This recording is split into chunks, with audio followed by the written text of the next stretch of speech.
Hello students. तो आज अपन पढ़ेंगे nutrition in human beings. Okay, last time अपन ने पढ़ा था कम्प्लीटली अबाउट ऑटोट्रॉफिक न्यूट्रिशन जो प्लांट्स के बारे में था। Today we are study on human beings. Okay, we are a heterotrophic whatever we intake from plants. For example we take vegetables, fruits, whatever जो भी अपन ने खाया है प्लांट से, वो चीज़ खाने के बाद अपन को कैसे एनर्जी दे रही है, वो कैसे डाइजेस्ट हो रही है, ये सारी चीज़ें अपन आज पढ़ेंगे।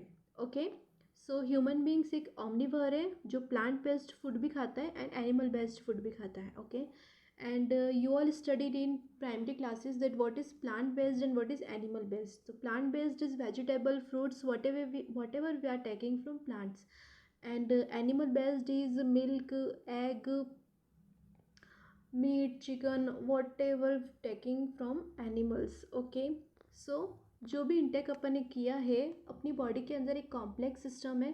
Complex means different type of organs होते हैं जो साथ में वर्क करते हैं, इनको साथ में वर्क करने के बाद जितना भी डाइजेशन होता है उस पूरी प्रोसेस को कंप्लीट करते हैं। ओके, तो ह्यूमन डाइजेस्टिव सिस्टम जिसको एलिमेंट्री कैनाल के नाम से जाना जाता है। Okay, it is a important word, alimentary canal. Question आते हैं सारे कि describe alimentary canal, what is alimentary canal, how many organs and how many glands are present in alimentary canal. Okay, so don't be confused, alimentary canal is just our digestive system. So अब human का जो digestion होता है वो 5 steps में complete होता है। The first one is ingestion, second is digestion, third is absorption and the fourth assimilation and fifth is egestion. Ingestion का मीन्स होता है इंटेक करना, खाना। डाइजेशन का मीन्स होता है जो भी अपन ने इंटेक किया उसको डाइजेस्ट करना।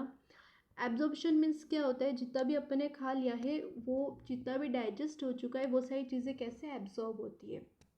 ओके, एसिमिलेशन, एब्जॉर्प्शन के बाद जो भी अपन ने एब्जॉर्ब किया है वो कंप्लीट चेंज होती है एनर्जी में, और कैसे अपनी बॉडी को एनर्जी मिलती है कोई भी वर्क करने के लिए।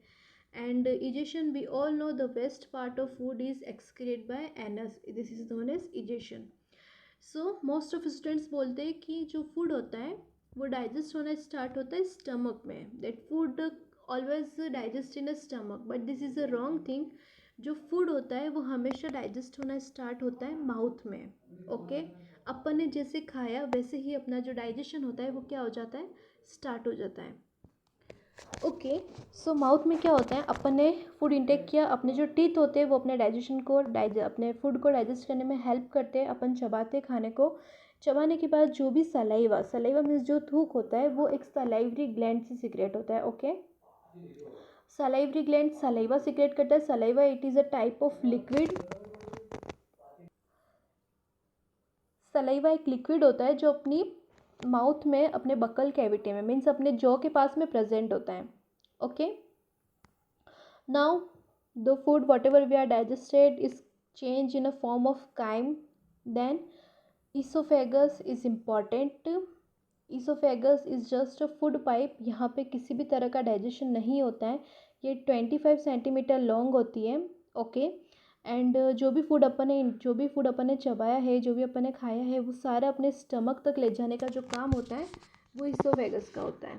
Okay, now after oesophagus food जो होता है वो पेरिस्टेलिक मूवमेंट से नीचे जाता है, अपने स्टमक पे जाता है। पेरिस्टेलिक मूवमेंट क्या होता है, कॉन्ट्रैक्ट होना, एक्सपांड होना, कॉन्ट्रैक्ट होना, एक्सपांड होना, और इसी कॉन्ट्रैक्शन एंड एक्सपांडेशन की हेल्प से जो फूड होता है वो अपने स्टमक तक जाता है। Okay, most of time question आता है कि डिफाइन पेरिस्टेलिक मूवमेंट या what is peristaltic movement. It is just a contraction and expansion of food pipe. Okay, so after food when reach into the stomach is a like a bag-like structure. It receive food from esophagus at one end and open into the small intestine. एक and जो होता है stomach का वो test जो होता है oesophagus से, इसोफेगस में ओपन होता है जहाँ से सारा खाना आता है। ओके, और जो दूसरा एंड होता है, जो लोअर एंड होता है, वो ओपन होता है स्मॉल इंटेस्टाइन में जहाँ पे सारा खाना जाता है। Okay, so in stomach we all know that a famous acid present, that acid name is a hydrochloric acid। जो HCl होता है वो क्या करता है, जो भी फूड के साथ अपने जितने भी बैक्टीरियाज, जो भी पैथोजेंस अपने फूड के साथ अपने बॉडी के अंदर आ गए हैं, उन सारे बैक्टीरियाज को किल करने का काम कौन करता है, हाइड्रोक्लोरिक एसिड। ये कहाँ प्रेजेंट होता है, अपने स्टमक में प्रेजेंट होता है। Okay, after the action of HCl and most of students के दिमाग में क्वेश्चन आता है कि ma'am if hydrochloric acid is a acid and it kill a bacteria then how could our stomach preventing from this acid, है ना. So our stomach prevent by the layer of mucus. Mucus अपने stomach की wall के surrounding होती है जो अपने stomach को प्रिवेंट करती है HCl से. आफ्टर फूड जो भी स्टमक में था कुछ देर तक स्टोर होता है. स्टोर होने के बाद कुछ प्रोटीन्स वगैरह स्टमक में डाइजेस्ट होते हैं. देन जो भी फूड होता है वो सारा जाता है स्मॉल इंटेस्टाइन में. Small intestine is a very important organ of our alimentary canal. The whole digestion is take place in a small intestine. Notes बच्चों मैंने यहाँ पे कम्प्लीटली लिखे हुए हैं. मैं एक एक लाइन पढ़ के एक्सप्लेन करूँगी तो वीडियो बहुत ज़्यादा लॉन्ग हो जाएगी. सो जितना भी आप पढ़ रहे हो जो भी आप देख रहे हो वो आप नोट करते जाना. वेरी इजी लैंग्वेज है, आप इजीली समझ पाओगे.